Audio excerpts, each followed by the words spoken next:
প্রিয় বন্ধুরা, দেখতে পাচ্ছেন যে ছোট্ট একটি বাচ্চা, তিনি কিন্তু এই বনানীর রাস্তার পাশে সৎ কর্ম করে খাচ্ছেন। তিনি ছোট্ট পরিসরে একটি দোকান সাজিয়ে তার পয়সা বসিয়েছেন। বিভিন্ন ধরনের মানুষ তার কাছ থেকে কিন্তু এই কেনাকাটা করে, আর এই টাকা দিয়ে তার সংসার চলে। তুমি এখানে কতদিন দোকান করো? এখানে 20 দিন হলো। 20 দিন। আচ্ছা, মানে তুমি তো এত ছোটো বয়স, লেখাপড়া করো না? জি না, আগে 5 পর্যন্ত পড়তাম, পরে অভাব বেড়েই নয়ছি। অভাব মানে কি? সংসারে কি অভাব তোমার?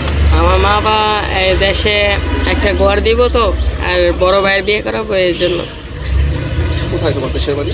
আমার দেশে বাড়ি সংসারে খরচ চালানোর জন্য কি তুমি দোকান দিয়েছো? জি। প্রতিদিন কেমন বিক্রি হয়? হ্যাঁ, ভালোই। কেমন হয় প্রতিদিন? কত হাজার? এই 3-4 হাজার। এখান থেকে লাভ থাকে কত? লাভ থাকে এইটা বলতে পারবো না। প্রিয় বন্ধুরা, এই হলো ইমরান।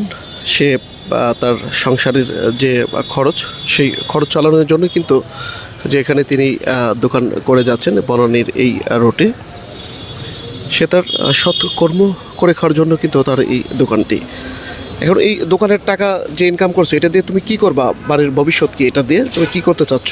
এটা দিয়ে আমার যা যা লাগে ওটা করব। আর লেখাপড়া? লেখাপড়া এইটা বলতে পারি না। লেখাপড়া কোন পর্যন্ত করেছো তুমি? 5 পর্যন্ত।